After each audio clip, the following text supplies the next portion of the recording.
Good evening, everyone.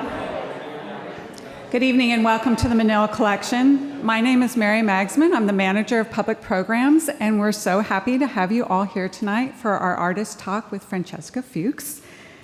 We're really delighted to have Francesca here tonight to share more about her work and her practice. And I hope you've all had a chance to see the exhibition, The Space Between Looking and Loving, Francesca Fuchs and the Menil House, which is on view through November 2nd. Before we begin, I kindly ask you to please silence your cell phones. This is being recorded, and you can also watch it on our YouTube channel later. I want to extend a special thank you to the Cockrell Family Fund for their support of our Artist Talk series. All of our public programs are free and open to everyone, and we invite you back again on October 23rd for a panel discussion that is titled The Menil Archives at 25, A Conversation. And now it's my pleasure to turn it over to Paul R. Davis, Curator of Collections, and also Curator of Francesca's exhibition, and he will introduce Francesca. Thank you again for being here tonight.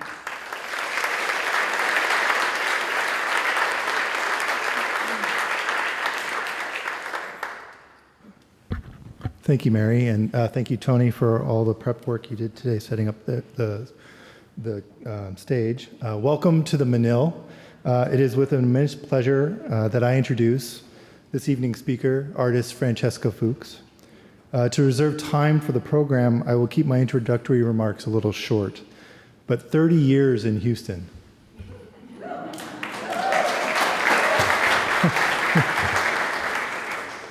For many, if not most of you in the audience this evening, Francesca has been a longtime close friend, a fellow artist, a compassionate colleague, and a teacher or mentor.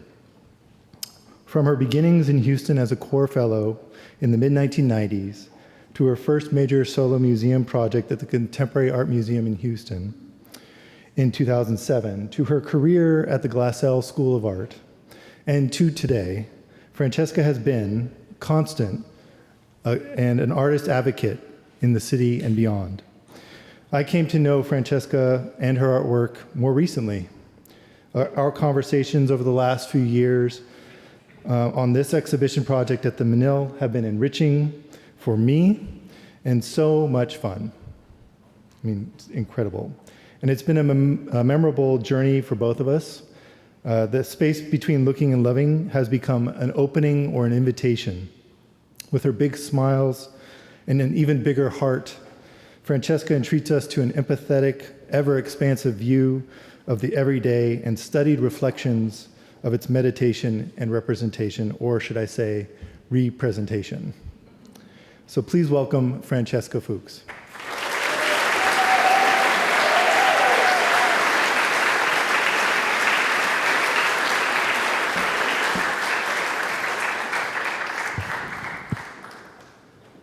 Thank you, Paul. Thank you all for being here. Thank you, Rebecca, and to all the wonderful folks at the Menil. There are going to be people I don't mention, and I want to thank you all, like everyone who works here. I want to thank Lisa Barkley specifically, and the folks in the archives, Oli and all you amazing folks in prep, Nadia, the most fabulous registrar who spent countless hours in the gallery with me, Kent, Vinny, and everyone from exhibition design for all your care and attention, Mina for framing everything so beautifully, the folks in conservation, mounting the pin door, Joy, and working with the sound piece, the amazing Menil communications team, Sarah Hobson, Jennifer Green, and Sarah Winshaw. Mary Magzaman, Tony Martinez, who organized the public events, including this one. Madeline, Judy, and everyone in development. Amanda Thomas, your beautiful trifold sleigh. And Eileen, thank you for your light and graceful editing. A huge thanks also to the folks who so kindly met with me to walk me through their memories of the house. Your recollections formed my understanding. My deepest gratitude goes to Paul Davis, curator of collections, and co-conspirator of this exhibition.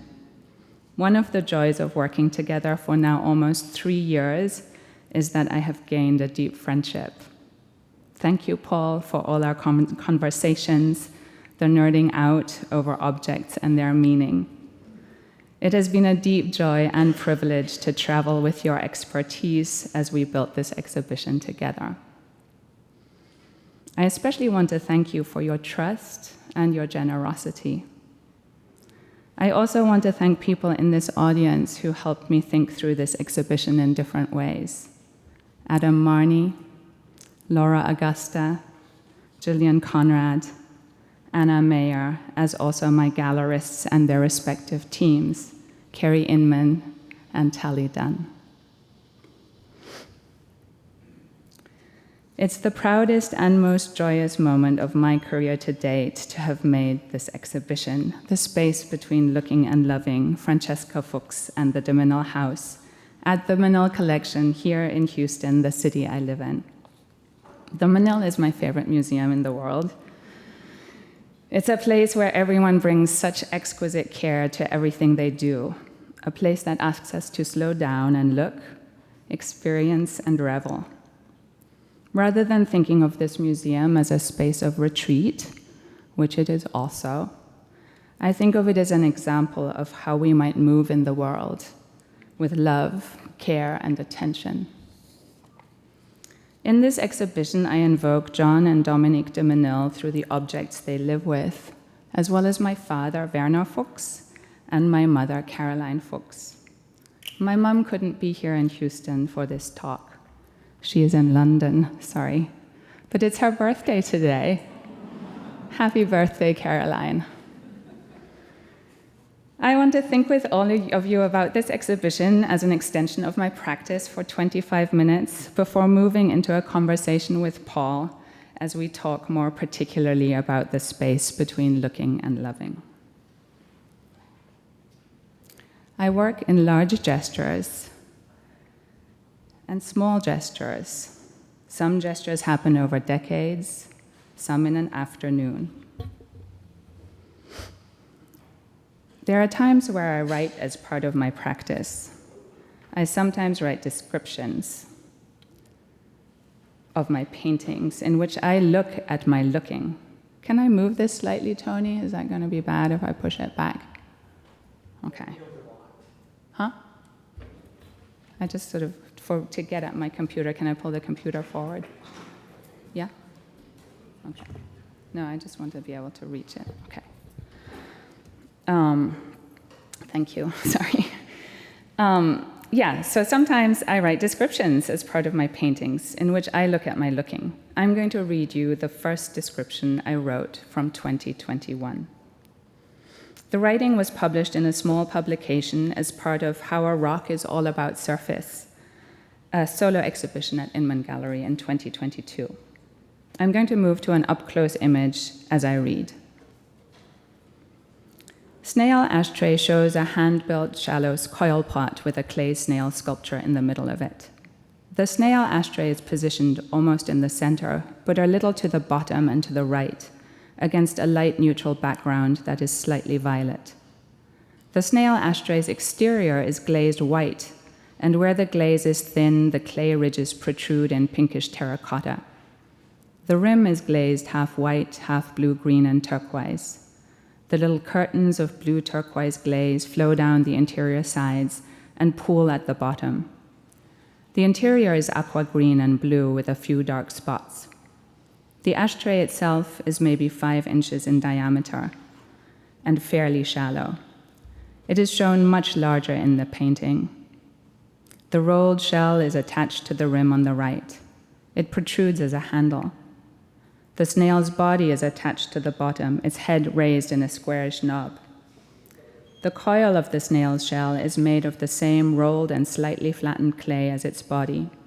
It is painted a dripping ultramarine purple. I made the snail out of the same coiled material as the pot. I rolled the clay out, feeling my way to the short back and forth gesture, pressing too hard in some places and making the coil uneven. I thought of this as a snack or peanut bowl with a divider and handle. I gave the dish to my father to use as an ashtray. He smoked a lot. I saw the snail ashtray at my mother's house 2 weeks after finishing the painting and realized that the color of the glaze is much greener than shown. I no longer know which is more accurate, the painting of the snail ashtray or the ashtray itself.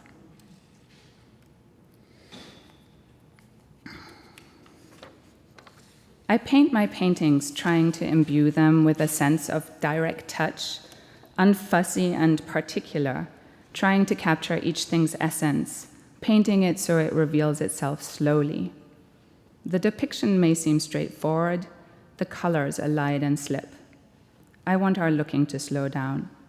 I want us to look in a very particular way, thinking about what things are, what this thing is, and what it means. I want to think with you about the energies or aura of an object and whether I can paint them.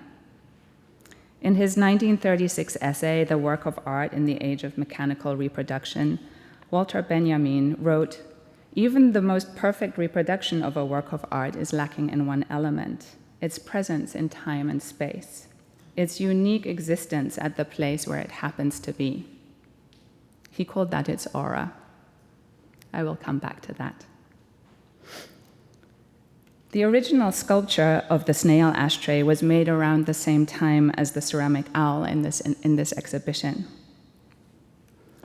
In 2018, I made a painting of the owl.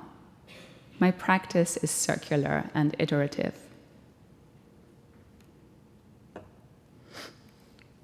As part of this talk, I want to think about my Aunt Charlotte, a relatively unknown British artist born in 1944 who died at 61 in 2006. I think of the endeavor of art making as a collaborative practice in which we build our work from all the work we carry inside us, collaborating with artists both living and dead.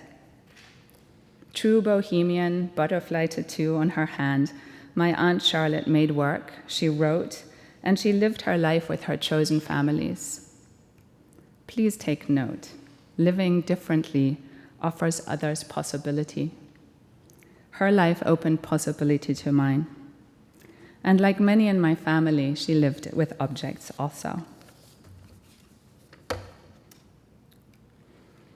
Do objects gain in power because we look at them and love them?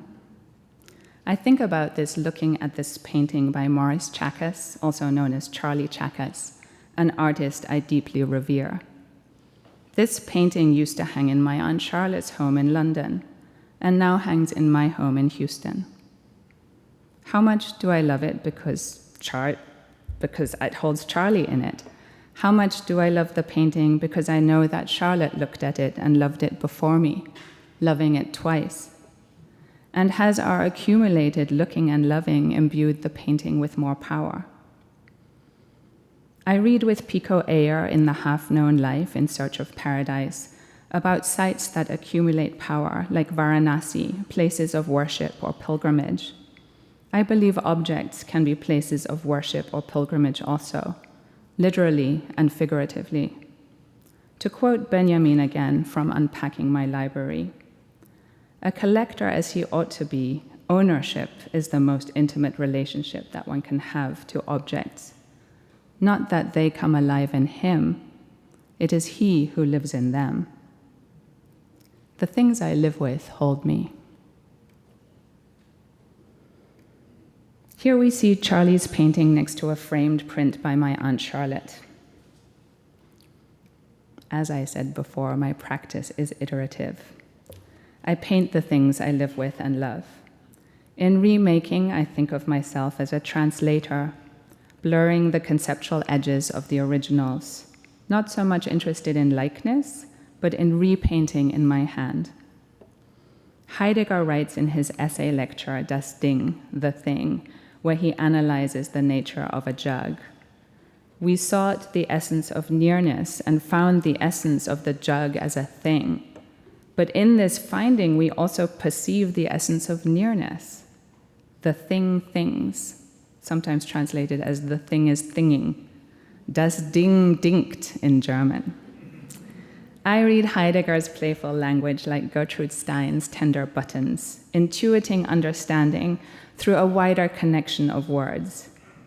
Maybe in the resonance of a thing, and maybe in its thinginess, a word I borrow from Laura Augusta, we come to understand the fundamental nature of nearness. I reach for nearness, intimacy, and love as I repaint things. My project is elliptical, and I return to the same matter again and again. I started the ongoing series, Paintings of Paintings, in 2009.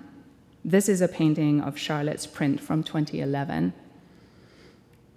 Red Abstraction is another repainting of one of Charlotte's works. And here is a painting I made this year of a Charlotte white in white construction. I merged my personal archive and art history in repainting the paintings, prints, and photographs I grew up with and live with now. I paint these paintings, including their frame, at a scale that privileges affective resonance over natural size. In the 2013 exhibition Recollection at Texas Gallery, I hung 49 of these paintings in a 16 by 40 foot grid. Holding them in a tight mid-range value, the grid of paintings created a sense of disorientation, of fog and memory, slightly unsettling as our eyes struggled to adjust to the desaturated palette. With this series, I'm interested in how we signal the importance of objects, both personally and collectively, and I'm drawn to the fissures between what is seen as important or unimportant. My son Oscar made this drawing. Piranesi made this print. Matisse made this cutout.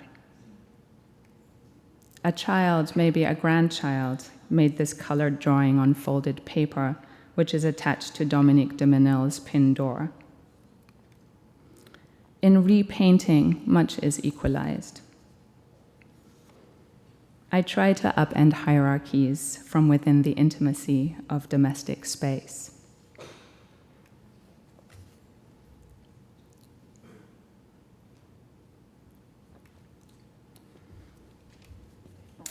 I have a profound belief in the power of the intimate and everyday. Looking closely at what is often separated from the state of the world, from historical largesse and important painting, because I believe they're intertwined. Whether I make a painting of a painting or inscribe the faded brown tulips from my sofa at home along the gallery walls of a museum, whether I paint my Christmas trees or paint interior landscapes at monumental scale, breastfeeding babies, my kitchen cabinets and dressers, I investigate questions around value, importance, affect, and connection. Home is a place is deeply political. Indeed, this exhibition here highlights how the personal and the private, the historical and political are intertwined. For artists, the home has always been porous. We know the importance of the kitchen table where we also might make work.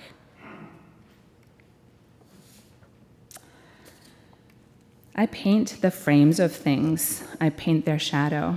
I'm interested in the place where painting can create illusion in the simplest of all possible ways. The place where it's obviously just paint strokes on a surface, but they transform into thingness and otherness. I delight in the spaces where painting's illusory sleight of hand pushes up against its objecthood. For all the trickery of painting, I want to employ its simplest means. Show that it is just paint in all its awkwardness. I'm not really interested in virtuosic painting, although I am, but in opening connection through something direct, humble, and through a particular sense of touch. Sorry, this is where I was trying to end.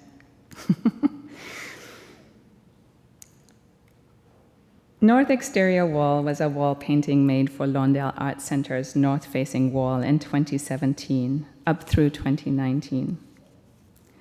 I don't have an up-close detail that shows the open brushstrokes of the columns, but they were clearly just brushy paint. In this painting, I was looking for the simplest color shift from warm gray and warm white to a cool blue-white and violet gray to create a sense of volume, while intrigued with how the three windows on the facade rubbed against the painting, like the brushstrokes, breaking and maintaining illusion. I invoke the painted wood paneling by Charles James in the Menil House in the wall painting Fuchs Faux Bois, a gesture of welcome and curiosity as you enter the exhibition, both faux wood and curtain. I invoke things. Maybe I paint their ghosts.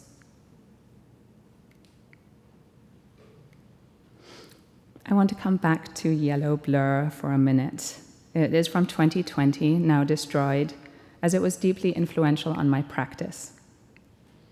With Yellow Blur, I wanted to understand if I could make a painting that attempted something that would obviously fail, making the center of the columns vanish while somehow transcending this failure and becoming luminous and yet entirely concrete up close.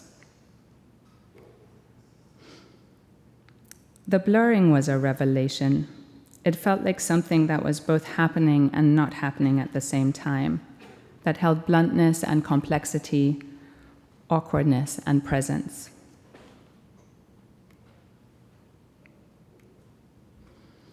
I started smearing colors on the walls around some of my paintings, or from floor to wall, where I wanted to emphasize an emotional extension. These mushes are like vibrations, like some part of the space or painting is rubbing off, like it can't be contained, like something is glitching or blurring, both tentative and bold. The raised hand of a figure in this painting becomes a turquoise-colored swoosh beyond the edge, as if the arm is waving through it, the gesture at the scale of my body. Sometimes these gestures happen intuitively during installation, sometimes they're planned. In Serious and Slightly Funny Things at the Art Museum of Southeast Texas in 2021, I wanted to see if I could dissolve the ugly, beautiful brown tile ceramic floor at the gallery into the wall and paint my unmooredness and blur the boundary between things. With these mushes, I'm making a gesture in time and space. I said I would come back to Benjamin and auras. I'm trying to create this unique existence at the place where it happens to be. I trained as a sculptor. I paint objects. I'm still most interested in how objects relate to each other, how they create larger histories. I grew up as a child in Germany, drinking from a mug by Villeroy and Boch with bright flowers and a bird on it. I only realized living in Texas years later that the pattern was inspired by Mexican folk art, this group of dinnerware indeed called Acapulco. I consider these wider relationships between different types of objects, their references, their time, geographic location, pairing them to see what happens. The question is how these things sit together, how they become entangled, how they find balance, and how they unfold their personal stories and mythologies, and how they move between time. What is a thing? What is a copy of a thing? What is its authenticity? I work with memories. This exhibition has much to do with loss and replacement. I think of why I collect things, archive them, and document them in painting.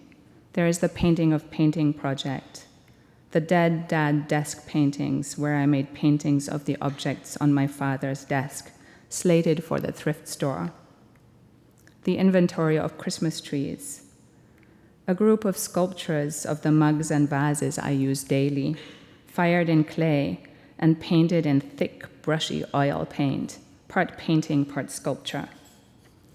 I'm interested in where things are the same and where they are different. My sketches are my archive also. Here you see them stacked in the studio. I unpack histories in my life, in my family, looking through letters, documents, photographs. Similarly, I looked through documents and images for this exhibition. I wanted to include the notes Dominique pinned to the felt door next to her bedroom desk, reminders, cards by her grandchildren, ephemeral and unimportant, and things that matter deeply. The door is an archive of stacked time, preserved time, opened time. This place where different types of object and archive touch, the institutional and the deeply intimate and personal, is very exciting to me. It opens a porosity between things. The sensation of porosity of time or relation becomes more open as I age, and maybe also as our lives blur into digital spaces. What is their time? Where do they live? Will we all live forever as ghost images? Time is wrapped into this exhibition as well as serendipity. We juxtapose my Münster home living room in 1987 with a photo Hickey and Robertson took of the Menil home in 1982. It was important to me that they were both from the 80s, creating parity, and a time when I still lived at home.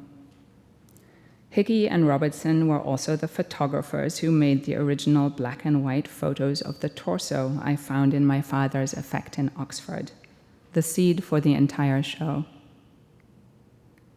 If you look closely, you can see the ceramic owl installed in the exhibition on the wall in the photo of my Münster family home. We spiral these moments of serendipity into the exhibition. We want to pay attention to these strange moments where things touch and overlap.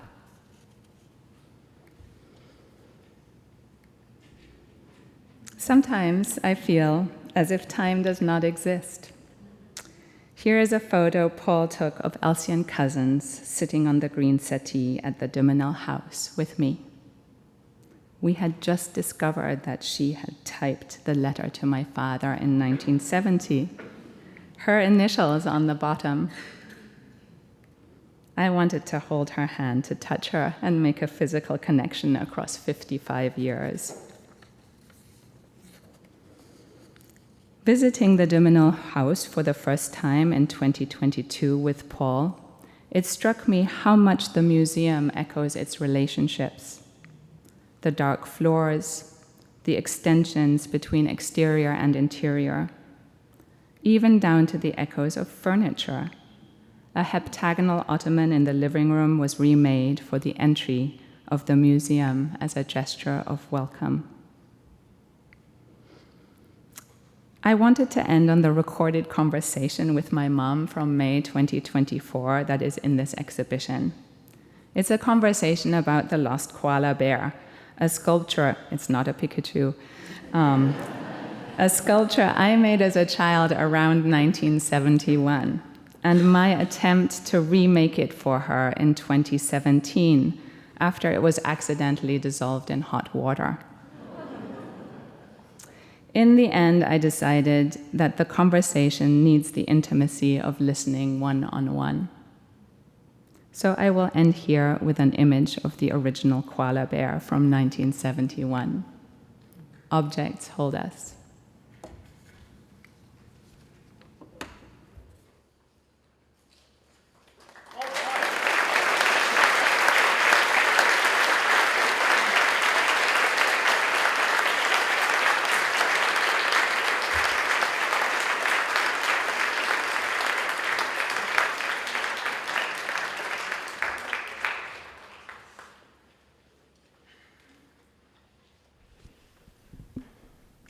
Hi, Paul. Hi, Francesca. Hi, Paul. You got it. You just have to talk. I have to Great. talk Directly into it, yeah. directly into it. Directly Okay. into it, yeah. Okay. Hi, Paul. Hi. Hi, everyone. Hi, everyone. This is the first conversation on the green couch in Yes. the foyer, so this is really exciting. Yes. And I'm so happy that I get to do it with you.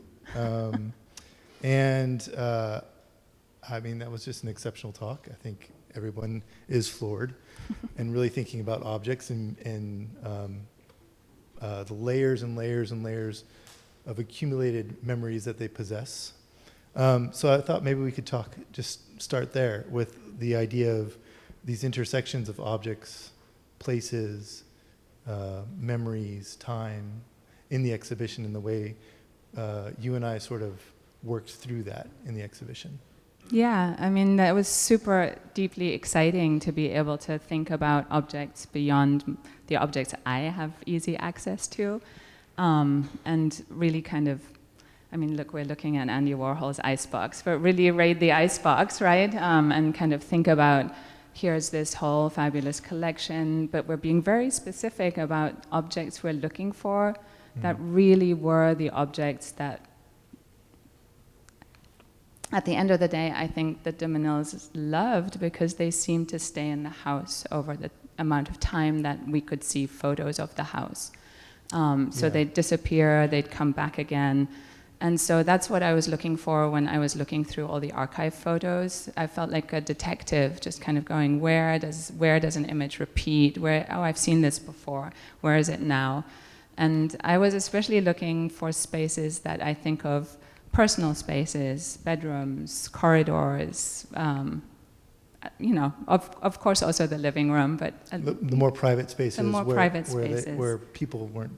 And you and I have talked about this a little bit, how the house is this international modern style, but then it has this sort of Victorian aspect to it where the spaces of the house can be closed off for events and for public things. So in a lot of the spaces you were interested were those spaces. Yeah. What I also found was interesting is that, and I realized this only a little while ago, was that a lot of the objects we ended up selecting were the objects that they had collected very early, in the late 40s, early 50s, things that, I mean, that had great significance because they were really part of that formative moment. I think that we have these sort of objects that define us, and when we move somewhere, if we put that object up, then it's our home, like we're there. This is us. And I do think that is the objects we travel with the longest to some degree are the ones that we hold onto or that have really particular meanings that link them to an event or a memory or a person. There can be so many ways we relate to objects. Oh, completely. And And I think thinking about that idea of time, the ways in which you engage with certain objects at certain moments in their life or in their time. And so you were looking at photographs from the 1950s all the way to the 1990s. And there were moments that were documented through photography of the house and the ways in which those objects move through the house. And so I think it was really telling in the exhibition because those moments are layered into the exhibition, I think. Absolutely. And I mean, what was fabulous for me is that you were able to bring in objects I hadn't even considered because I didn't know that they were there or available. I always call it the urn, which is not right, the hydra, which was really an early object in the house. We see it gets displayed, but I also, this is also very intuitive picking from Francesca. I also wanted to link to it because it held a link to my father and his research. He was a professor of archaeology with, classical Greek sculpture as his area of expertise. And you knew that this note had been found in the belly of the vase. So tell us about that.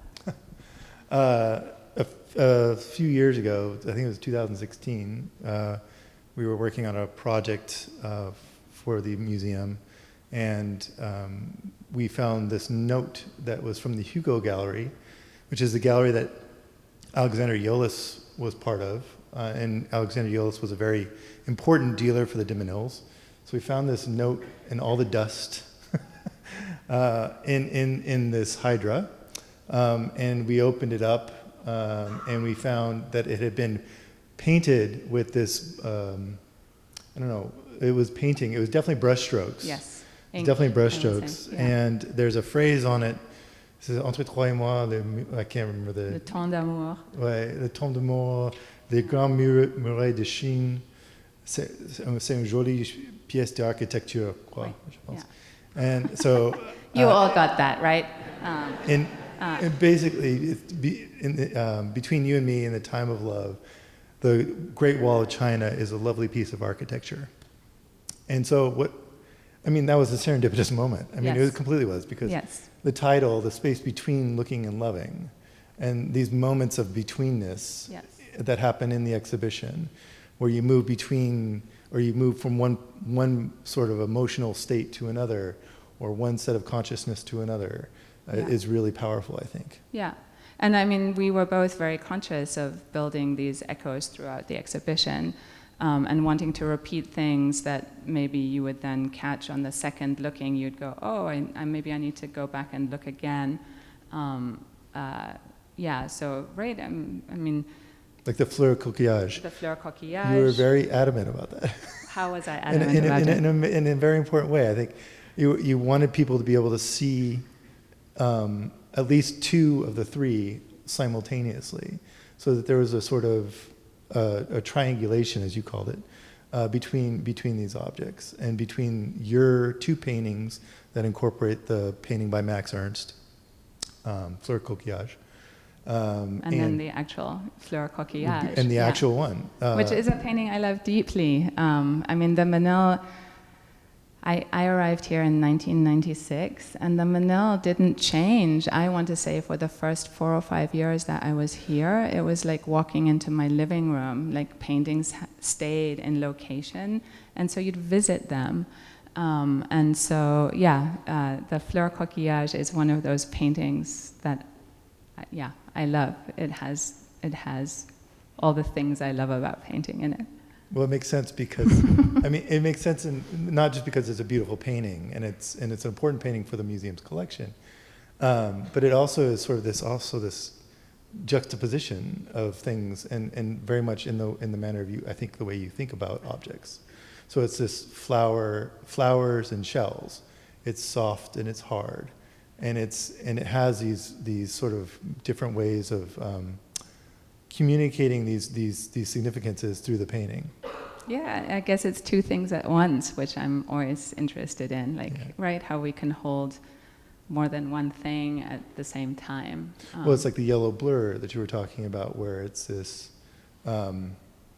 effort to make something invisible that is incredibly solid and incredibly structural. Yes. Yeah. I want to know from you, Paul, how you think about this show, right? Because it has a certain Meniliness to it. I promised Natalie I would use that word for her. It really engages with the Menil. And how does it sit for you, kind of, in terms of your working with objects in the collection, and kind of thinking about how it engages with the Menil as a museum, the home as a place, and all of those things. That's a lot of questions. Yeah, I got the curator here. Yeah. So to the first part, I think I think the show is a very Menil show, but it's also a very Menil show because it's a show that's developed in concert with an artist. In close collaboration with an artist. And I think that's a real key part of shows here at the Menil collection. Yeah. With respect to the ways I think about, I think we think very similarly about objects. Yes, we do. I come from a very different background academically, where objects are imbued with tremendous power. socio-spiritual power. And I think that when I look at an object, even if it's even a painting, I do think about the life history of that object as a painting or a photograph, who's seen it, where it was exhibited, what kind of potential meanings that might have or implicate, imbue the object with. And so, yeah, I mean, I think the show does that very well. And so for the history of the museum and where the museums in general, this is a very important part of understanding permanent collections, the objects that we hold and steward, and really trying to understand them not just from one perspective, which is, you know, historically a very Western perspective, but a very open-ended and conversational, multicultural perspective. Right. Particularly with the objects I work with in Africa or the Pacific Islands. Yeah. Yeah. I mean, we spent hours talking about the power objects can, hold, Paul and I, because we both believe in that very deeply. And I guess in my painting practice, I really try, that's kind of the thing that I try to come to when I'm painting is can I hold and paint that power, and yet keep the painting in this place where it's almost not present. It's there and not there, and it's a very precise edge that I often feel like, right? And you have to hit it, like otherwise I might slide off it the other side. You also talk about your paintings in terms of keeping them open, yes, and not closing them down. And what I think is really interesting is that there's a lot of the sentiment of your paint on canvas is very present, and so people see that, and it's in many ways it's sort of like the resonance of you, and working through these ideas of the object, and working through these ideas of the object's history and all that it encompasses. How's that sit? Yeah, I'm trying to think about. I just got stuck on the resonance of me, because in some ways, of course, it's the resonance of me. But in some ways, I'm trying to paint the resonance of the thing that I love. So the object. I mean, going back to Walter Benjamin and his aura and whether I can paint it, which I don't know that I can, but I'm very interested in thinking about. And in some ways, I'm maybe interested in painting that place where the loss of that aura is, right? That Benjamin talks about being lost in mechanical reproduction. And I was thinking about that even more in that my paintings are generally fairly low contrast. And so they really, really photograph terribly. I mean, they do. They do. They do. You have to experience them in person to feel the object, because as a picture of it, as a photo of it, it can look just like a really bad reproduction. Yeah. And, or blurry. The camera can't focus. Yeah. And so it's actually really hard to explain them when I'm sending images places, because it's something about being in the space with the object. So I think, thinking about that, I was like, well, is that maybe what I'm doing? Is that I'm trying to make a thing that can't really be photographed very well, and that's not going to live happily in our social, digital the new spaces, digital world, that we blur into. Is it also because you want people to see them in person? That you want them to experience? Of course I want to see them in person. I mean, I want everybody to be looking at art in person. I tell that to my students every day, that looking at an image on your phone is just not the same experience as experience. It's an experience of looking at a work of art, not just through your eyes. You stand there, you perceive its scale. It has an impact on you. It's affect. It's affect, exactly. Yeah. I was kind of just thinking more about that, because we had talked a little bit about Benjamin 2 days ago. So Yeah. I mean, I sort of expressed sort of my confusion a little bit because for me, the aura is the way Benjamin talks about it is that there's always this there's always a new aura. It's the one he's referring to is historical and original, but there's always a new one. And so objects continue to live their lives. Absolutely. And create affect and create meaning. And we were talking about this in terms of like the pinboard door. Yes. Or some of the other works in the exhibition. Yes. You know. Yeah, we have some real power objects in there, right, that hold a lot of emotional content and spiritual content, I think, right? I mean, like the Virgin and Headless Child that I think lived in the house pretty much the whole time, right? You were like, it went away for 1 minute for an exhibition, but it came back, and we see it with little votive things around the arm at different points. And then the Duma mask, which is next to it, and which most of the time was in the bedroom. Like, that mask did not move from the bedroom. And yeah, that development, I deeply appreciate that, because I live with the same 2 paintings in my bedroom, and they are very important to me. They are probably defining paintings that I would want to carry with me. And I thought about this a lot during the fires in LA, where there was a guy on a bike that was, hauling it out from the fires, and he had 2 paintings under his arm. And he gave them to the reporter who was standing there reporting on the fires. And the reporter said, "My name is X, and I work for, it's so that you can find these again." But right, that was the thing that was being taken with at the moment of, what am I going to take? Right. My life is being destroyed around me. But these are the most important things. These are the most important things, yeah. Yeah. Yeah. Can I ask a question about? Of course. So I'm curious. The exhibition, for the exhibition, you actually did a much larger series of paintings based on your research here at the museum, but also at the house, looking through photographs.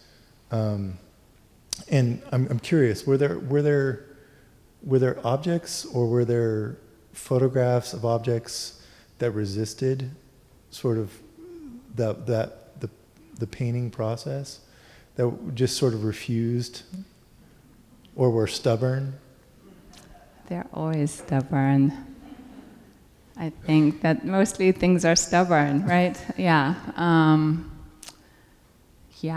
And artists are stubborn too.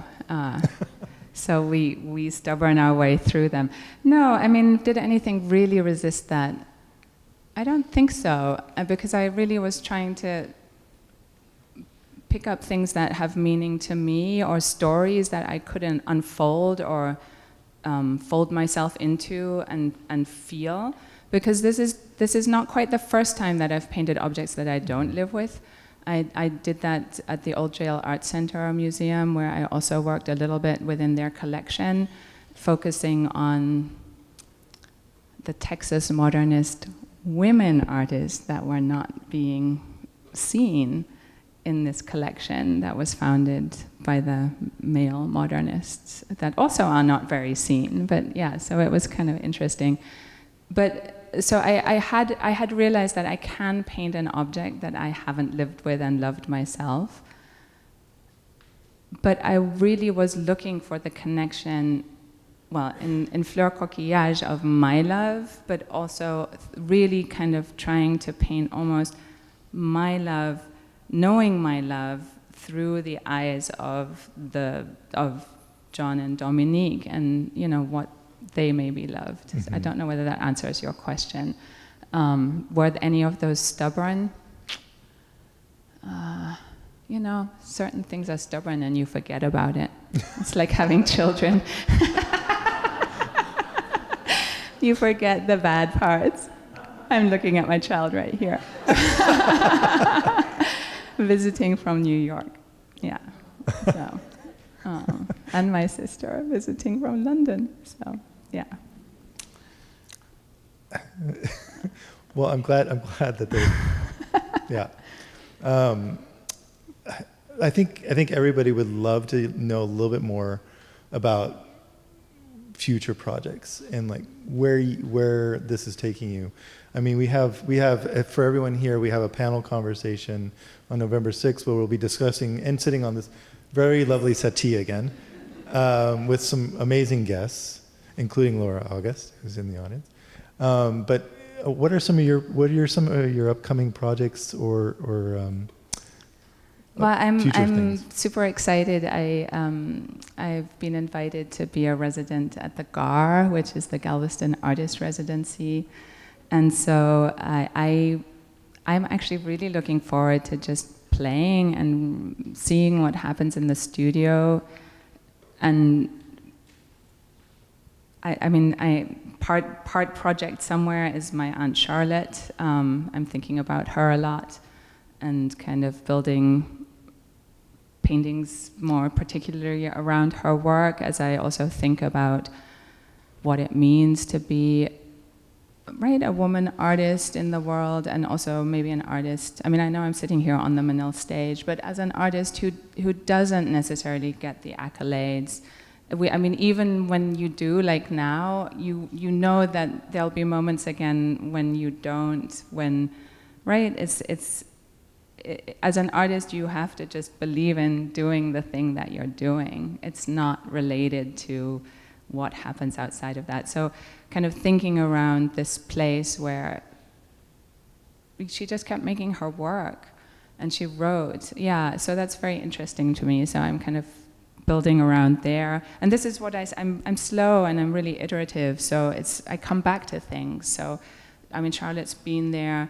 Maybe even Charlotte's death and seeing all the things in her apartment and thinking about where they were all going was the first point of entry of thinking about all of this stuff. I don't even know, but I'm slow, I come back again, and I might come back again, and I might then come back again. And I'm very interested in that coming back, because each time you come back, you can also go forward because you understand something more deeply or better. That's perfect. I wouldn't call it slow. I'd call it sincere and contemplative. Thank you. Do you think we want to take a few questions from the audience? Yeah, if Tony, if you would. Right, so if you raise your hand, I'll come around to you with the mic, okay? Hi, Anna.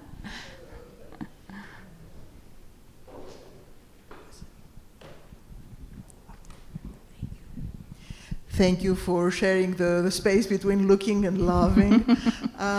As an archaeologist and an art historian, I'm very curious about new discoveries around that torso, so that we have a kind of full circle. Thank you so much. Well, I like to say that it's still an open, right? I like the fact that there aren't answers to many of the questions that were raised in the exhibition. Is this an Apollo or a Dionysus? There is no definitive answer. Paul is going to say... I'm going to say there's no definitive answer either, although one would lean towards Dionysus. Yeah, so that's what Paul says. And then my sister and I were in the galleries together. And right? I should actually give credit to that to Daniel Bennett, who's probably not here, but worked on the Menil collection, in particular the ancient Mediterranean, for the last three years. Mm-hmm. So. Yeah. But it feels to me, if I had to guess, I would say it was an Apollo, just from the feeling, right? The feeling of the sculpture. But of course, I'm not the art historian who's determining anything. And the gut feeling is indeed part of that yes. blink, right? Does it have a Iola's provenance? What is its provenance? Do you know? You're asking me on the wrong day. I'm sorry.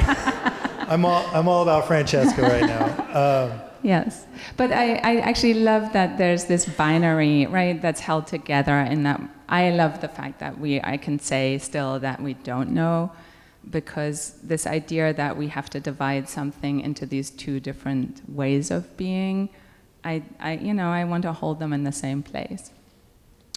Flowers and shells. Yeah. Yes. What other questions?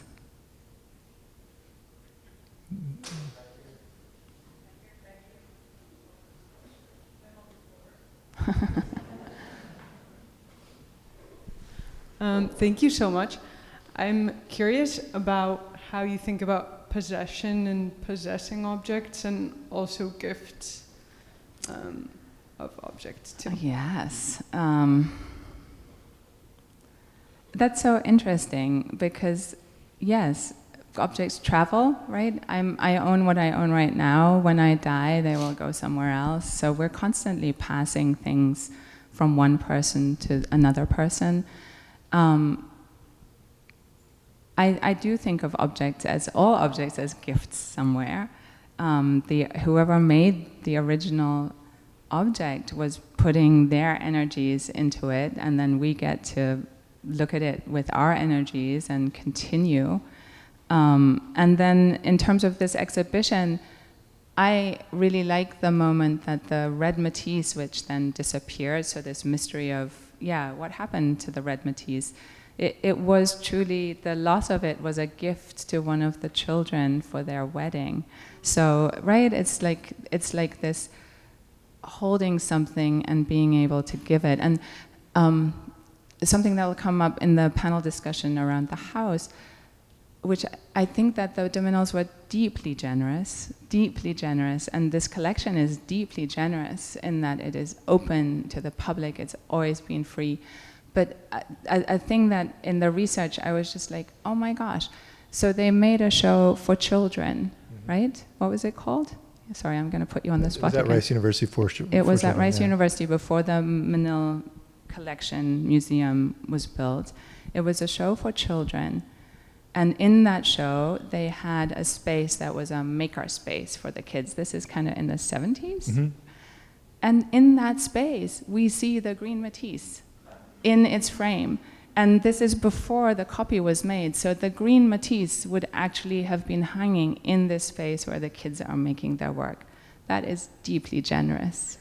That's a gift. That's a gift, right? I mean, that's a gift. So maybe even if you're not giving it to somebody, you're still sharing, right? It's a sharing, yeah. It also speaks to your sort of objectives of upending hierarchies. Yes, deeply. And this whole exhibition is hoping to upend hierarchies in terms of what we think is important or not. Yes, yeah.